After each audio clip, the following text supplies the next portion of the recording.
name is Mindy Darian, and at this time I would like to provide my key takeaways for this week's reading assignments. No matter whether we own our own business or are employed by somebody else, we all strive to be successful. And I feel this week's readings are packed full of beneficial tools and concepts that we can use to achieve that success. The first key takeaway that I have is that it is important to focus on the long-term relationships and success rather than just the short-term success of our product or service. Building relationships, both internally and externally, will contribute to that long-term success.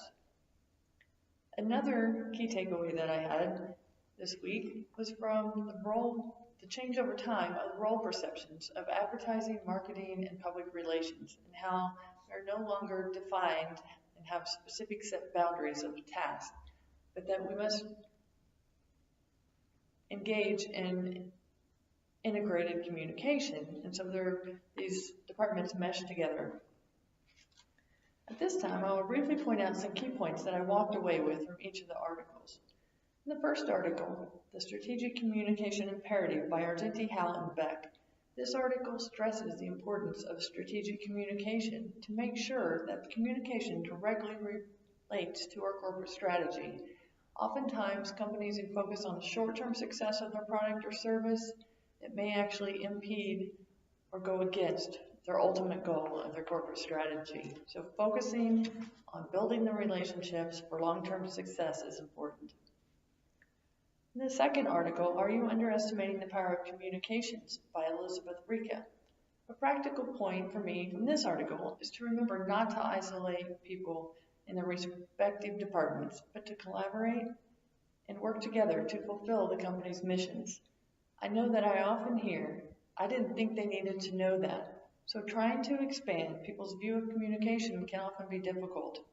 Some of the best communication occurs internally and ensures that the message you want to distribute externally is consistent with your mission, and that it's effective at creating the image you want for your organization.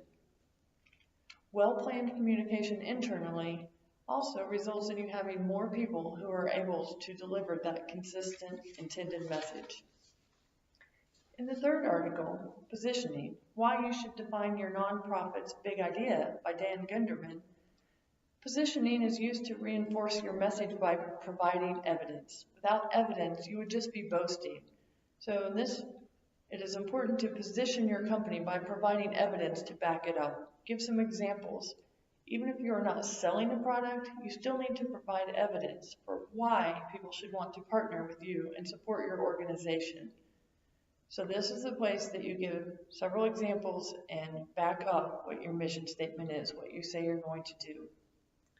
In the fourth article, The Role of Brand in the Nonprofit Sector by Kylander and Stone, this article illustrates how the use of brand has been extended beyond just the use of logos. While a logo and/or slogan should be included in all correspondence to help people associate your message when they see it, the focus has shifted to building relationships to establish trust and credibility.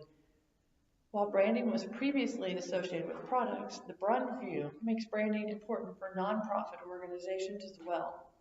Branding helps express the purpose and value that an organization has and will help attract partners. The use of brand is critical for developing and building trust and credibility. In the final article, The 8-Word Mission Statement by Kevin Starr, this article stresses the importance of having a clear and concise mission statement. It suggests that you can have a successful mission statement in 8 words or less. The mission statement states the what, not the how. After reading this article, I counted how many words were in my organization's mission statement, and there are 27. I know that this year we are due to review our strategic plan, so I guess I know which comment that I need to bring up. To summarize my key takeaways, I learned that more organizations are realizing the importance of engaging in strategic communication, focusing on long-term success, building relationships, and that all staff should be encouraged to participate. Research is critical and evaluation is necessary so that changes can be made if the messages do not align with the corporate strategy. Establishing relationships within the organization and with a variety of external communities is essential for developing trust and credibility. The proper use of branding will also help create a positive image. Specific evidence should be given to support your claim of why someone should choose your product over the competition.